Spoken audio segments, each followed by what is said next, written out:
하나님 말씀 찾습니다. 요한계시록 8장입니다. 성경 맨 뒤쪽에 있습니다. 요한계시록 8장입니다. 신약성경 407쪽입니다. 요한계시록 8장 1절에서부터 5절까지입니다. 저와 함께 한 절씩 소리를 모아서 교독하겠습니다. 마지막 절은 다 함께 했습니다. 제가 먼저 1절 봉독합니다. 일곱 죄인을 떼실 때에 하늘이 반 시간쯤 고요하더니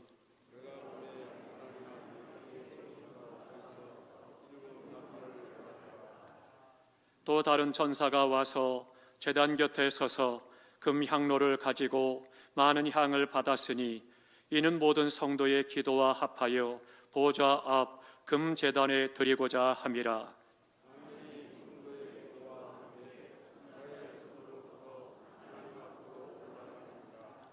천사가 향로를 가지고 제단에 불을 담아다가 땅에 쏟음에 우레와 음성과 번개와 지진이 나더라. 아멘. 아멘. 오늘 본문의 말씀으로 향과 기도에 대해서 말씀을 드립니다. 요한계시록에는 3대의 재앙이 기록이 되어져 있습니다. 7인의 재앙이 있고 7 나팔의 재앙이 있고 7 대접의 재앙이 있다라고 예언을 하고 있습니다.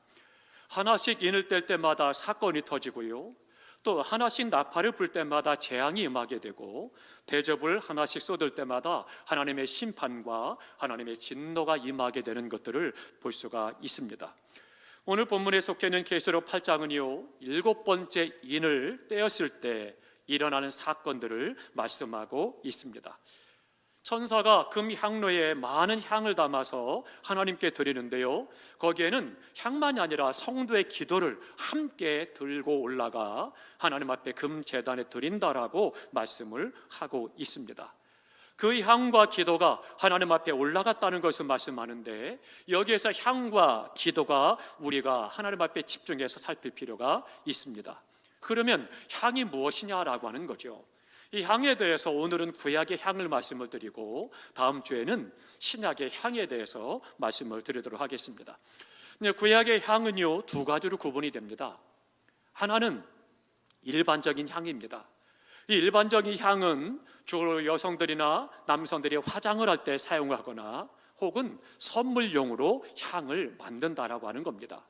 그러니까 일반용인 향이기 때문에 이것은요 달리 여러 가지 재료에 대해서 제한이 없습니다. 내가 원하는 재료는 어떤 재료든지 무엇이든지 갖다가 쓸 수가 있습니다. 뿐만 아니라 배합도 내 마음대로 할 수가 있는 겁니다. 그러니까 어떤 재료든지 내가 생각할 때 이 재료를 갖다 쓰면 내가 원하는 향이 나올 수 있겠다, 혹은 이 향을 더 많이 쓰고 이 향은 적게 쓰고 그렇게 해서 배합을 하면 내가 원하는 향을 얻을 수 있겠다, 이런 생각이 들면 자신이 원하는 대로 자기 마음대로 재료와 또 방법을 사용할 수가 있는 것입니다. 아무런 제약이 없다는 거죠. 근데 또 하나의 향이 있습니다. 이 향은 하나님께 드리는 향입니다. 하나님께만 드리는 향이기 때문에 이 향은 어떻게 하냐? 거룩한 향이다, 그렇게 말씀하십니다.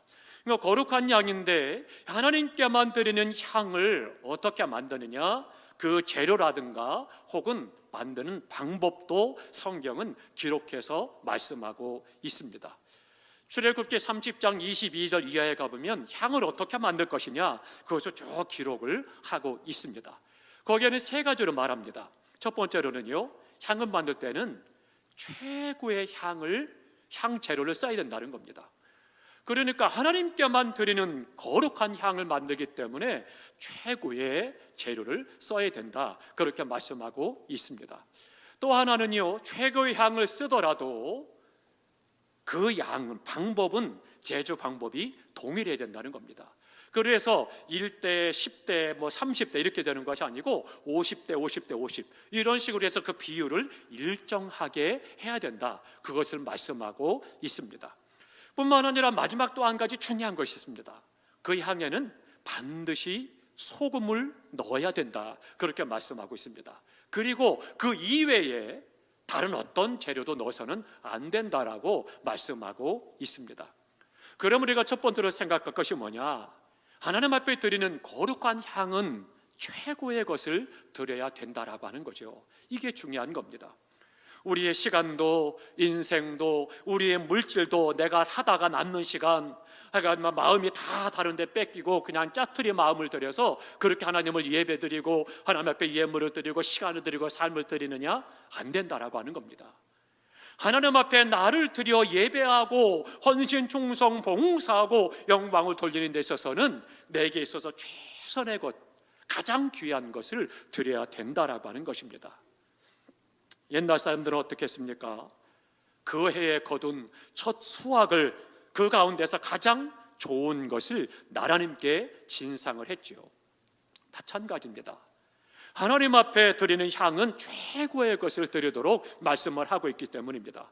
우리의 예배의 태도도 마찬가지입니다. 영광의 마음의 상태도 찬송도 기도도 예물도 봉사와 충성과 헌신, 이 모든 것들이 다 내게 있어서 가장 귀하고 가장 좋은 것으로 하나님 앞에 드려야 된다라고 하는 거죠. 솔로몬이 성전을 건축할 때 어떻게 했습니까? 건축자재 가운데요, 최고 최상품의 것을 하나님 앞에 드려서 성전을 건축하여 봉헌했습니다. 그래서는요, 금으로 성전을 장식할 때에는 세상에서 가장 좋다고 이름이 난 오빌의 금을 수입해다가 그 정금을 가지고 성전을 장식했습니다. 또 성전 곳곳에 나무로 장식을 하게 되는데 이 나무도 아무런 나무가 아니라 그 기둥도 가장 은은하고 향이 좋고 오래가는 레바논에서 나는 백향목, 그것을 수입해다가 곳곳에 성전에 기둥을 세우고 그리고 장식을 했던 것이죠. 또 성전의 대리석은요, 세상에서 가장 알아주는 대리석이 예루살렘 근교에서 나는 대리석입니다. 그 대리석을 갖다가 성전의 바닥을 깔고 제단을 만들고 그렇게 해서 가장 귀하고 가장 값지고 가장 최상의 것으로 성전을 지어 봉헌을 하고 하나님께 돌려드렸습니다. 우리의 성전은 어떻습니까? 우리의 성도들이 마음을 다하고 중심을 다하고 재산을 드리고 삶을 들여서 이렇게 아름다운 성전을 건축했으니 얼마나 귀합니까? 내게 있어서 가장 귀한 것, 최상의 것을 드려서 주님의 성전을 봉헌하고, 그래서 15년이 됐음에도 불구하고 여전히 성전이 아름답고 깨끗하고 멋있지 않습니까? 참으로 귀한 것이고 하나님께서 기뻐하신 일입니다. 하나님께 드리는 모든 것은 언제나 최고의 것을 드려야 됐다라고 말씀하고 있는 거죠. 오늘 우리가 주님 앞에 예배하는 것도, 우리의 삶 속에서 세상에서 삶의 예배를 드리는 것도 내게 있어서 최상의 것, 가장 귀하고 좋은 것으로 하나님 앞에 드려지는 우리의 삶이 되시기를 주님의 이름으로 축원합니다. 또 하나, 두 번째로는요, 최고의 향품을 드리되 일정량을 잘 배합을 해야 된다는 겁니다. 그것은 뭐란 말하느냐? 균형과 조화를 말하는 것입니다. 하나님 앞에 드려지는 모든 것들은 균형이 있어야 되고 조화를 이루어야 된다 말씀을 합니다. 우리 신앙생활이 균형과 조화가 잘 이루어져야 된다라고 하는 겁니다. 어떤 성도님이 기도하다가 참으로 응답을 받았습니다. 너무너무 기쁜 거예요. 야, 기도가 최고야. 그래가지고는 다른 걸 하지 않습니다. 예배도 안 드립니다. 성경도 읽지 않습니다. 봉사도 하지 않습니다. 심지어는 교회도 안 나옵니다. 집에서 밥도 하지 않습니다. 빨래도 하지 않습니다. 그저 하루 종일 기도만 하는 거예요. 이 신앙은 잘못된 신앙입니다. 건강한 신앙이 아니에요. 성경은 어느 곳에도 그렇게 말씀하신 곳이 없습니다. 내가 기도하고 은혜를 받았어요. 그러면 내 삶 속에서 평소에 내가 싫어하던 사람이 그 사람이 좋아지는 거예요. 왜요? 하나님의 은혜가 있기 때문이죠. 멀리하던 사람이 가까워집니다. 지옥처럼 느껴졌던 직장 생활이 오히려 그것이 감사한 생활이 되는 것이고요, 할 일이 많아지는 겁니다. 귀찮던 일이 즐거워지고 멀어졌던 교회가 가까워지고 뜨겁게 사랑하게 되고 지치고 힘이 없던 신앙생활이 활력이 넘치고 열정이 넘치고 사랑이 뜨거워지는 것이죠. 주님 앞에 드리는 이 향유는요, 소합과 나감과 풍자향이라고 하는 세 가지 향을 동일하게 섞어서 만들라 말씀하고 있습니다. 우리 신앙생활에 조화가 필요하고 균형이 있어야 된다라고 하는 거죠. 말씀 생활, 기도 생활, 전도 생활, 봉사와 헌신의 생활, 구제와 선교 생활, 우리 모든 신앙의 삶이 균형과 조화를 잘 이루어가야 건강한 교회가 되고 건강한 신앙의 삶을 살아가고 그 교회와 그 성도가 하나님의 역사를 이루어가고 시대적 사명을 감당하고 오늘 승리하는 은혜의 삶을 살아갈 수가 있는 것입니다. 사랑하는 성도 여러분, 우리 교회 우리 모든 성도들의 신앙이 균형과 조화를 이루는 건강한 믿음이 되시기를 주님의 이름으로 축원합니다. 또 한 가지는요, 더 중요한 것은 반드시 거기에 소금을 치라, 그렇게 말씀하고 있습니다. 소금을 뿌리면은요, 몇 가지 현상이 나타납니다. 첫 번째로는 순이 죽습니다. 부드러워진다라고 하는 거죠. 배추도 생선도 소금을 뿌리면 부드러워집니다. 순해집니다. 우리의 신앙도 마찬가지입니다. 거기에 소금을 뿌려야, 그래야 내 혈기가 죽고 내 교만이 죽고 내가 십자가에 못 박아 죽고 그리에 사람이 죽어지고 겸손할 수가 있는 것입니다. 하나님은요, 겸손한 자에게 은혜를 주신다라고 말씀하고 있습니다. 그렇기 때문에 소금이 뿌려져서 내 옛사람이 십자가에 다 죽어지고 내 혈기가 죽어지고 내 의가 죽어지고 교만이 죽어질 때 부드러워지고 겸손해지고 평생 하나님의 은혜 가운데 살아갈 수가 있는 거죠. 또 하나는요, 맛이 난다라고 하는 것입니다. 아무리 진국이라도 설렁탕이든 혹은 삼계탕이든 곰탕이든 아무리 진국이라 할지라도 소금을 뿌리지 않으면 맛이 없습니다. 맹한 거예요. 제가 아무리 기도를 잘하고 성경을 많이 알고 열심히 있다 할지라도 그것이 나의 의가 되어져서 맛을 잃어버리면 안 된다라고 하는 것입니다. 소금이 뿌려져야 그 신앙생활이 맛이 나는 삶이 되고 신바람 나는 신앙생활이 될 수가 있는 거죠. 소금치고 맛있는 신앙생활을 해야 된다라고 하는 것입니다. 그러면 성경에 소금을 뭐라고 말씀하느냐? 성결이다라고 말씀합니다. 소금을 뿌려서 성결하게 되어야 한다라고 하는 것을 말씀하고 있습니다. 성결한 삶이 만나는 삶이 된다는 거죠. 내가 성결할 때 그 안에서 만나는 삶이 되어지고 열정이 생기고 우리의 삶이 세상을 변화시켜 나가는 힘 있는 삶이 된다라고 하는 것입니다. 사랑하는 성도 여러분, 우리의 신앙 가운데 소금이 뿌려짐으로 말미암아 순해지고 부드러워지고 겸손해질 뿐만 아니라 맛이 나는 은혜의 삶을 살아가시기를 주님의 이름으로 축원합니다. 마지막 또 하나는요, 소금을 뿌리면 어떤 일이 일어나느냐? 고침을 받는다라고 하는 겁니다. 열왕기하 2장에 가보면 여리고 백성들이 물을 갖다가 계속 물을 뿌리고 농사를 짓습니다. 근데 어느 순간부터인가 농사를 짓는데요, 싹이 나고 자라고 열매가 맺었어요. 그런데 따려고 보면 열매가 다 떨어지는 거예요. 한 개도 열매를 구하지 못하는 겁니다. 어떻게 하면 좋겠습니까? 농사를 지는데 가서 물을 뿌리고 해서 잘 살폈는데 이제는 열매도 맺기 시작을 해가지고 거둘 때가 됐는데 다 떨어지는 거예요. 이게 무슨 문제일까 고민하게 되는 거죠. 그때 엘리사가 물 근원을 찾아 올라갑니다. 물건을 찾아 올라가서 거기에 물에다가 근원에다가 소금을 뿌렸어요. 그랬더니 물이 고침받았습니다. 그리고 나니까 그 물을 갖다가 농사 지을 때 결코 열매가 떨어지지 않는 거예요. 많은 열매를 수확하게 됐다는 겁니다. 물에 소금을 뿌렸더니 그것이 고침을 받는 역사가 나타났다라고 하는 거죠. 이스라엘은 레굽에서 나왔습니다. 광야길을 걸어갑니다. 얼마나 목마르겠습니까? 뜨거운 떼약볕에 뜨거운 바람이 불고 온몸이 건조해지고 참 힘든 거죠. 그러니까 그들이 순간순간마다 원망을 하잖아요. 우리 목마릅니다. 물을 주십시오. 그런데 그 광야 어디 물이 있겠습니까? 근데 어느 순간 어리선가 바람이 불어오고 물바람이 옵니다. 야, 물이 있나 보다. 가보니까 우물이 있는 거예요. 그 우물에 가서 기쁘다 즐겁다고 쫓아가가지고 벌컥 벗고 마시는데 못 마시는 거예요. 왜요? 그 물이 써서 먹을 수가 없었던 거예요. 썩은 물이었던 거죠. 그때 모세가 어떻게 합니까? 막대기를 들어서 우물에 던졌습니다. 그랬더니 물이 고침을 받았어요. 그래서 온 백성이 함께 달게 그 물을 마시고 힘을 얻었습니다. 이 나무가 뭐냐? 예수 그리스도의 십자가를 상징하고 있는 겁니다. 예수 그리스도께서 십자가에 못 박아 죽으심으로 말미암아 우리의 모든 죄와 질고를 지시고 죽으심으로 고치셨다는 거죠. 그러므로 우리의 모든 삶의 문제들을 고쳐주심으로 말미암아 힘을 얻고 용기를 얻고 세상을 이기고 사명을 감당해 나가고 천국까지 이룰 수가 있었던 것이죠. 소금을 뿌렸다는 것도 예수 그리스도의 피를 의미하는 것입니다. 그렇기 때문에 십자가와 십자가의 보혈의 피가 우리 가운데 능력이 돼서 그것이 우리를 고치는 역사가 있는 것입니다. 사랑하는 성도 여러분, 사순절 기간입니다. 주님의 십자가에 달리신 그 십자가에 피 흘려 죽으시는 그 은혜를 기억하고, 오늘 우리가 십자가에 못 박아 내가 옛사람은 다 죽어지고 그 안에서 내가 부드러워지고 겸손해지고 우리의 삶이 향기나고 만나는 삶이 되어지고 고침받는 삶이 되시기를 주님의 이름으로 축원합니다.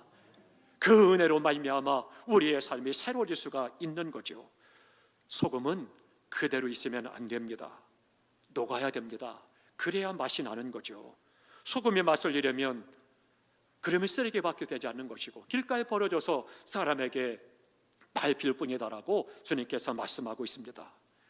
이 사순절 기간에 다시 한번 십자가 앞에 나를 내어놓고 경건 생활에 힘쓰면서 나를 살펴 하나님 앞에 의롭지 못했던 것들과 말씀을 행하지 못했던 것들과 교만한 것들과 죄를 즐기고 따랐던 것들과 악행했던 것들을 다 뉘우치고 회개하고 돌이켜서 그 안에서 새롭게 되어지고 고침받고 거룩한 삶이 되어져서 하나님 앞에 영광 돌릴 뿐만 아니라 이 땅에 많은 사람들을 도와주고 빛으로 인도하는 성도의 삶이 되시기를 주님의 이름으로 축원합니다. 우리의 삶에 소금을 칠 수 있기를 축복합니다. 주님의 십자가에 나를 던져야 옛사람이 죽어지는 곳이고 신앙생활이 힘이 나고 즐겁고 감격 있는 것이고 세상을 고치고 세상을 구원할 수가 있는 것입니다.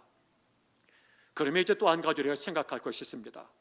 이 향을 드리는 삶 방법이 있다는 겁니다. 일반 향과는 방법이 달라요. 하나님 앞에 어떻게 향을 드리느냐라고 하는 거죠.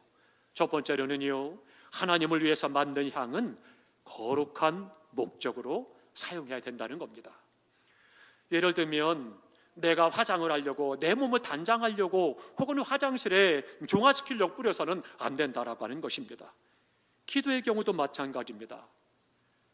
하나님과의 교제입니다. 신령한 문제를 위해 드리는 것이 바로 기도라고 하는 거죠.